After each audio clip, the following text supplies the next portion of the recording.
लोकसभा चुनाव की सरगर्मियां तेज हो चुकी हैं और उसी सरगर्मियों के दौरान अलग अलग पार्टी के अलग अलग प्रत्याशी अपने चुनावी दौरे तेज कर चुके हैं। इसी दौरान आज हमारे पास भिवानी महेंद्रगढ़ लोकसभा क्षेत्र में समाज सेवी के तौर पर काम करने वाले पवन यादव मौजूद हैं। हम उनसे बातचीत करेंगे और चुनाव के बारे में जानेंगे। पवन जी, पहले तो आपका स्वागत है। धन्यवाद सर। मैं जानना चाहूँगा कि भिवानी महेंद्रगढ़ लोकसभा चुनाव जो है उसके चुनाव के जो मुद्दे हैं उन मुद्दों को आप किस तरह से देखते हैं? देखिए, चुनावी मुद्दे तो होते ही हैं, पर जो वहाँ पे धरातल पे बहुत सारे मुद्दे हैं जो पब्लिक के लिए बहुत ही ज़रूरी है।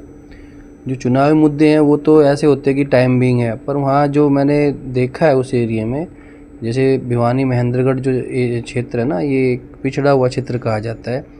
इसकी बहुत कारण है, ऐसा नहीं है कि कोई पॉलिटिकली रीजन रहा है या कोई उसी वो धरातल पे दिखता भी है कि जैसे ही हम नांगल चौधरी पार करते हैं या नारनौल पार करते हैं ना, तो ऐसे लगता है कि जैसे वहाँ पे कुछ भी ना तो कृषि योग्य भूमि है, क्योंकि वहाँ पे डार्क जोन है। दूसरा जो हम मुद्दा है रोज़गार का है। अगर मान लो वहाँ पे ज़मींदार है वो भी परेशान है, क्यों? क्योंकि वहाँ पानी नहीं है। दूसरा रोज़गार नहीं है, इसलिए वहाँ शिक्षा का विकास नहीं हो पाया, बच्चों को पढ़ाना मुश्किल हो रखा है। तो ये बहुत सारे मुद्दे हैं जो चुनाव से रिलेटेड है। भिवानी महेंद्रगढ़ लोकसभा सीट जो है उसमें तकरीबन 9 विधानसभाएं, उनमें कितना विकास हुआ और किस विकास के रूप में रावदान सिंह जी जो हैं, जो इंडिया अलायंस के प्रत्याशी हैं, उनको अगर जनता चुनती है तो लोगों को किस तरह के फायदे होंगे? देखिए, जैसे कि आपने बताया कि रावदान सिंह जी वहाँ से प्रत्याशी है, तो मैं 9 की 9 विधानसभाओं में तो नहीं जा पाऊँगा, क्योंकि मेरा ना तो उतना ज्ञान है ना मैं उसमें समक्ष हूँ। मुझे जो नॉलेज है वो है सिर्फ नांगल चौधरी एरिया की, क्योंकि मैं उधर ही जाता आता रहा हूँ। और बात रही दान सिंह जी की, तो वो समक्ष है पूरी 9 की 9 विधानसभा क्षेत्रों को संभालने के लिए। और इस बार कहते हैं ना कि अब की बारी रावदान सिंह जी की बारी, तो मेरा इस बारी से मतलब ये है कि जैसे पहले श्रुति चौधरी जी वहाँ सांसद रही है, 2 योजना से धर्मवीर जी रहे हैं, तो इस बार दान सिंह जी को भी मौका मिलना चाहिए और जनता ने भी मन बना लिया उनको मौका देने का। तो इस बार जो एक पेशेंस और धैर्य से उन्होंने अपनी प्रतीक्षा करी है उस एरिया में इस बारी के लिए, तो वो भी उस पर सभी लोगों के लिए, सभी मतदाताओं की उम्मीदों पे खरे उतरेंगे।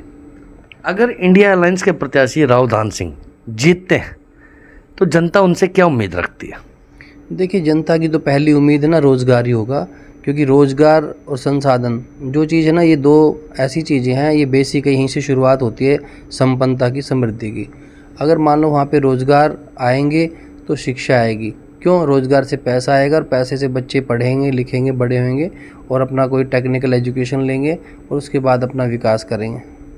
भिवानी महेंद्रगढ़ लोकसभा सीट जो है, जिसमें 9 विधानसभा क्षेत्र है, खासकर जो हमारी नांगल चौधरी विधानसभा है, उसमें विकास कितना विकास करवा पाएंगे?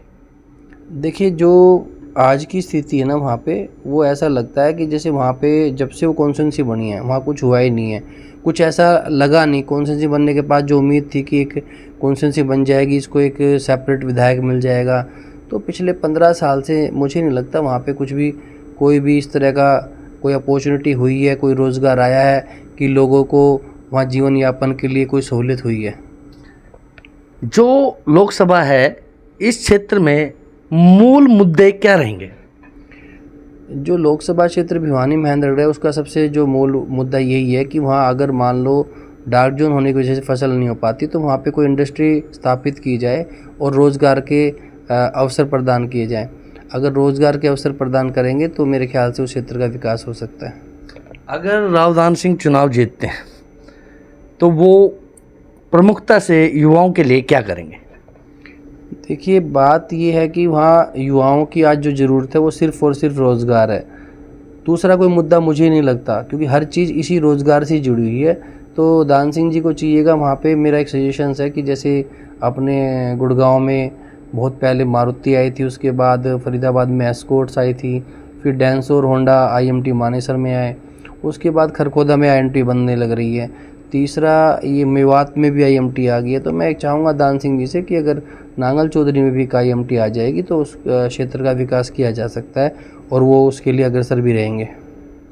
अगर रावदान सिंह जी चुनाव जीतते हैं तो किस पायदान पर और कितने मार्जिन से वो चुनाव जीतेंगे?